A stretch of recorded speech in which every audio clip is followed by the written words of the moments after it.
கடந்த கால சட்டமன்ற தேர்தல்ல வாய்ப்பு வழங்கப்படாத பொன்னையனுக்கு தற்போது வாய்ப்பு வழங்கப்பட்டிருக்கு. எதனால? அப்ப இடைப்பட்ட காலத்துல என்ன நடந்தது? அது ஒரு தவறான கேள்வி. கடந்த காலங்களில் நான் தேர்தலில் நிற்கவில்லை, நிற்க விரும்பவில்லை, நிற்கும் விருப்பத்தை தெரிவிக்கவில்லை, வேறு ஒன்றும் நடக்கவில்லை.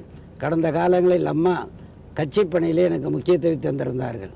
அமைப்பு செயலாளர் என்ற மிக முக்கியமான பொறுப்பை தந்திருந்தார்கள்.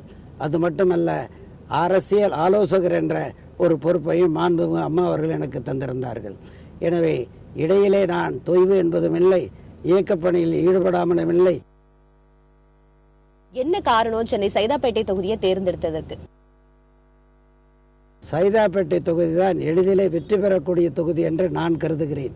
காரணங்கள் ஒன்றுமில்லை. 234 தொகுதிகளும் தமிழக அம்மாவை பொறுத்த வரைக்கும் எங்களுடைய தொகுதி, மக்கள் எங்கள் பக்கம், அம்மா மக்களின் பக்கம் என்ற நிலையிலே அம்மாவுக்கு 234 தொகுதியிலும் மலர் தூவி வரவேற்று அம்மாவுக்கு மகுடம் சூடுகிற தொகுதிகளாக இருக்கிற காரணத்தால் சைத தொகுதி, இந்த தொகுதி, அந்த தொகுதி என்ற பாகுபாட்டை நாங்கள் பார்க்கவில்லை.